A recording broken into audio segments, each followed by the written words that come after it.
William Bailey. She's Fulyana Osborne, and this is Inside Exec. Today we've got a case study to share with you, and I'm going to set the scene. And bear with me if it's a little bit convoluted, because the situation is actually a little bit convoluted in that sense. The basis of the case study is a proposed change to legislation that relates to a constitution of an organisation. Now, this legislation is West Australian based because that's where the organisation was first created, but the organisation is an Australia-wide organisation. The management of the organisation, so the CEO of the organisation is based in New South Wales and has delegated this task to a subcommittee. The chairman of the subcommittee is based in Tasmania. Is not interested in communicating electronically, shall we say. Everything has to be done by letter, sometimes by phone, but mostly by letter. But she is extremely experienced and knowledgeable about the organisation, and that was the reason why she was placed in the chairman's position for this subcommittee, because of her knowledge of the organisation and its history in relation to the Constitution. She has delegated the task of day-to-day interaction. Under sufferance, the delegation happened to someone in Western Australia who is on the committee, on the basis that communication would still happen between the two before any actual decisions were made, which would naturally happen in terms of a committee.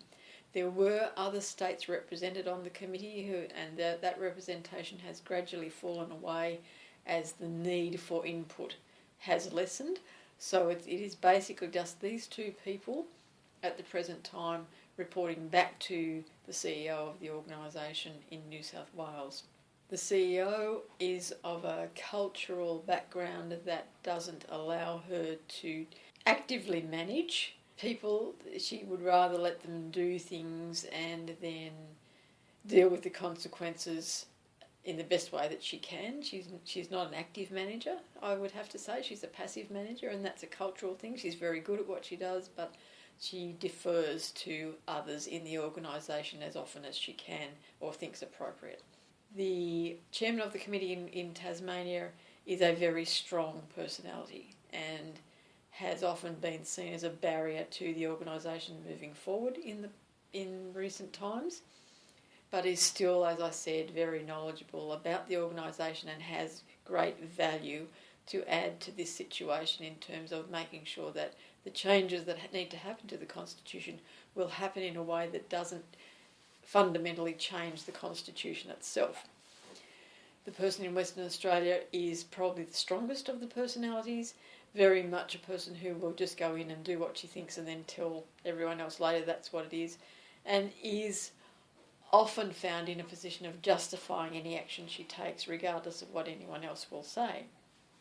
So we now have a situation where the West Australian government has said that we'll have this series of workshops to help organisations to make changes to the Constitution that will be required in terms of the changes to the legislation.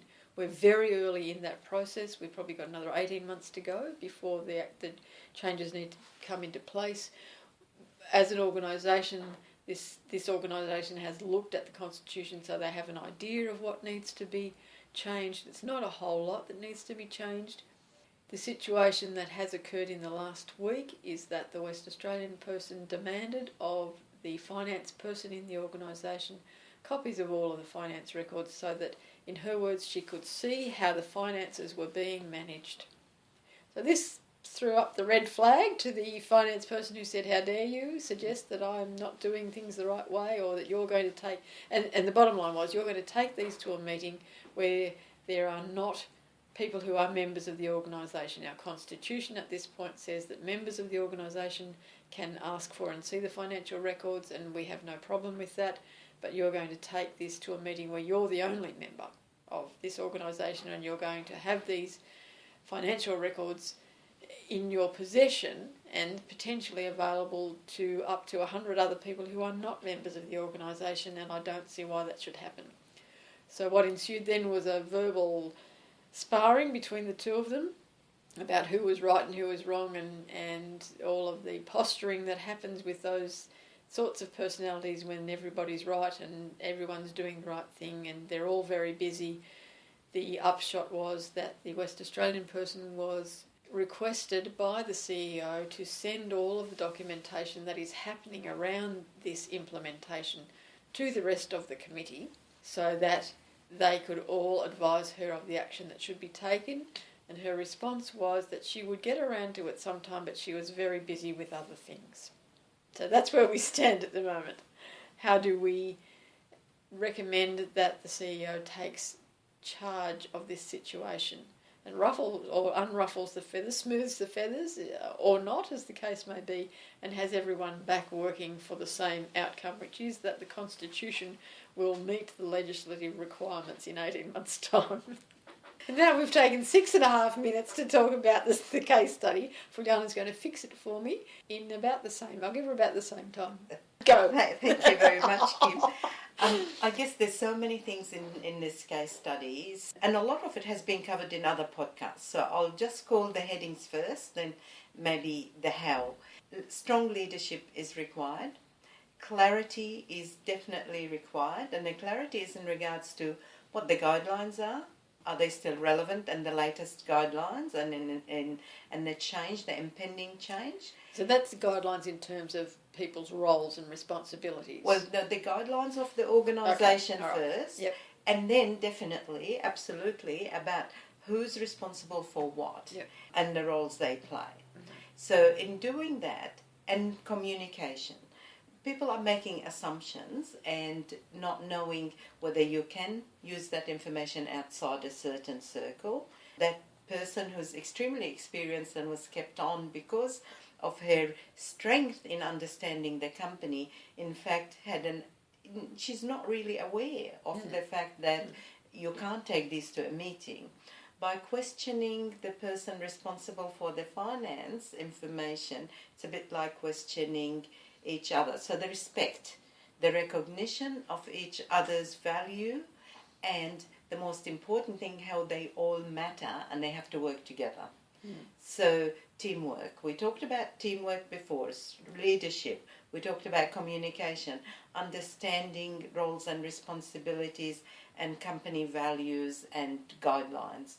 In this case, maybe a lot of assumption has been made by the CEO who thinks that they know what they're doing, I respect them and I will not micromanage them. And that's very good, except my advice to that CEO is that, you need to be a little bit more involved and showing a lot more leadership. The person that is the person with all the information, don't assume that these people have been here a long time so they know. We all need constant reminders and refreshers.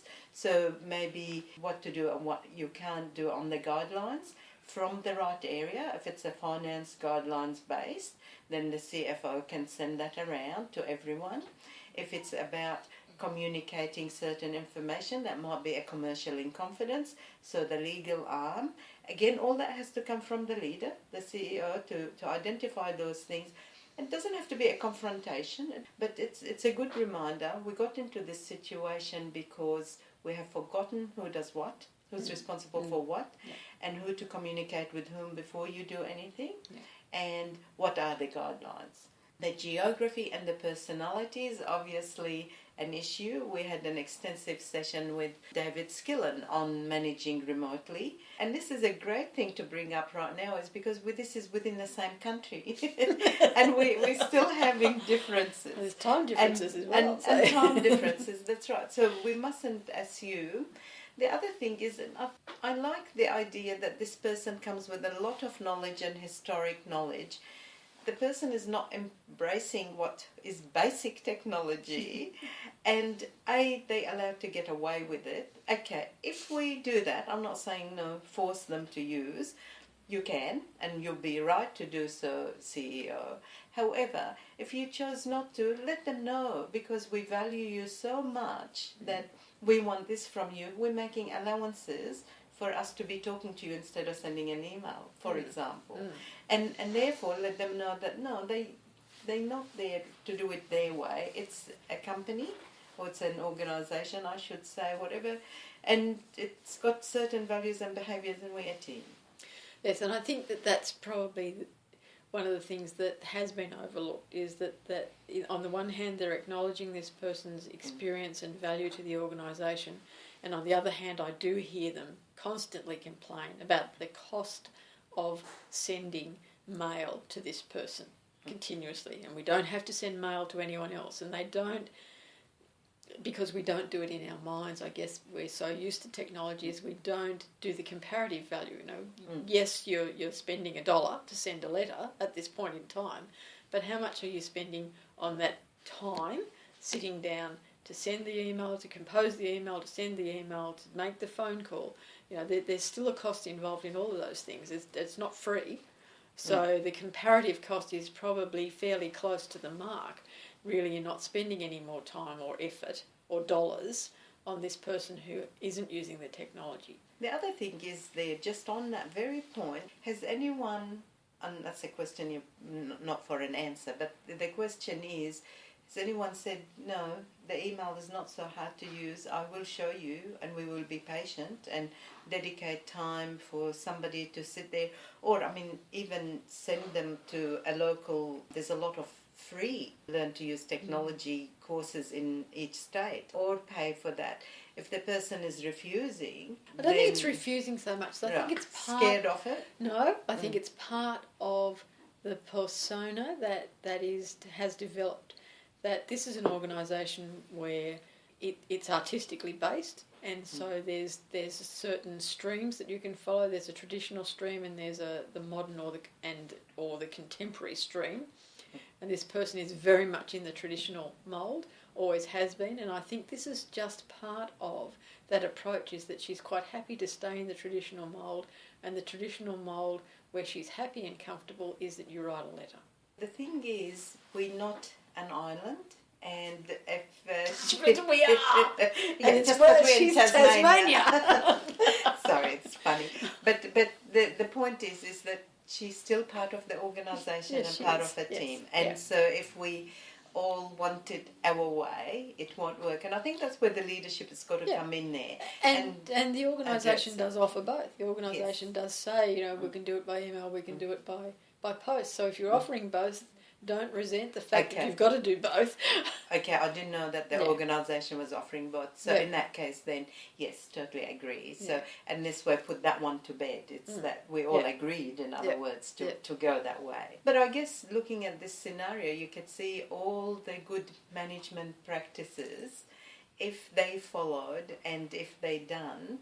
And it sounds to me like everybody's doing it from a good place, but it's still not working. So the head of the organisation is trying to be a good leader by letting trust their people, trust they know what they're doing and do it.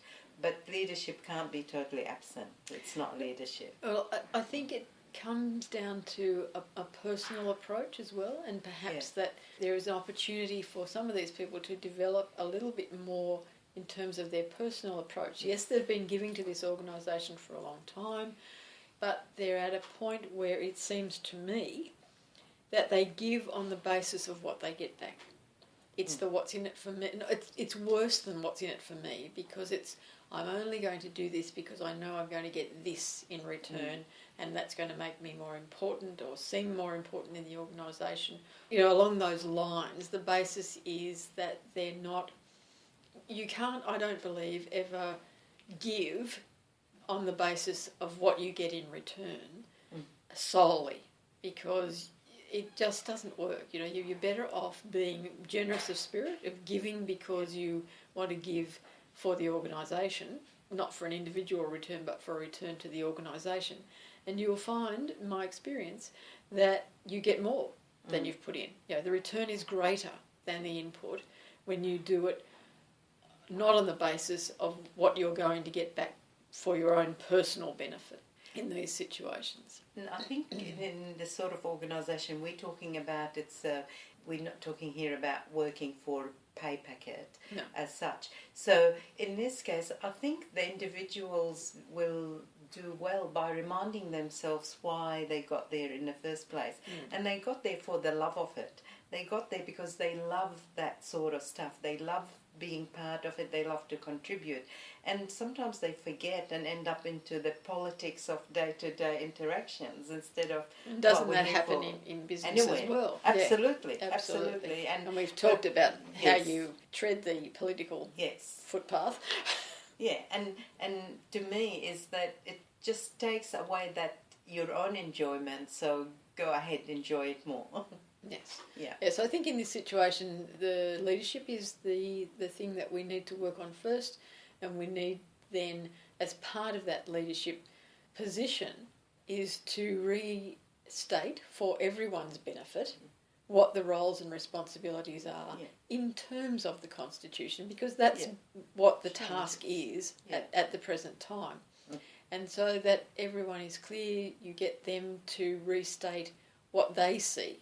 You know, as a leader, you put out these are the roles and responsibilities of all of these people who are involved, and what I want you to do once you've read it is tell me what you're going to do that relates to those roles and responsibilities. And it's no different to these days. We like to see applications from people when they're applying for positions where they will address the selection criteria, where they address the job description, where they say how their experience relates to what we want them to do. And this is no different. It's just throwing it out from another angle of saying, this is the job you're doing, these are the areas of your responsibility, how are you going to do it? And written into that is a reporting structure so that they know how they have to get that information that they're responsible for back to the organisation or the management committee at a broader level. If you look at that suggestion and look at when was the last time that was done, I bet it's more years than anyone can remember. Well, it'll be like zero. Yeah. It's not ever been done. So the key is to do it, but also to do it not too frequently, but to do it at intervals that there is a slight change, whether it's a constitutional change, whether there are new people on board, or whether change of positions. Take that opportunity to refresh exactly what you just said, Kim, back to roles, responsibility and guidelines. And even if they have been unchanged, it's just a refresher or slight change in some aspects. And it can be an age of an organisation as well. It might have developed from a group of people who gathered together because they all had the same interest, the same pursuit, and so then it was more formalised and it grew and it grew and it grew. And not at any stage until there's almost a generational change does someone say, I don't know how to do this job, I don't know how to do this task because so-and-so's done it for all of these years and they've done it so well and I can't do it the same way because I'm not that person.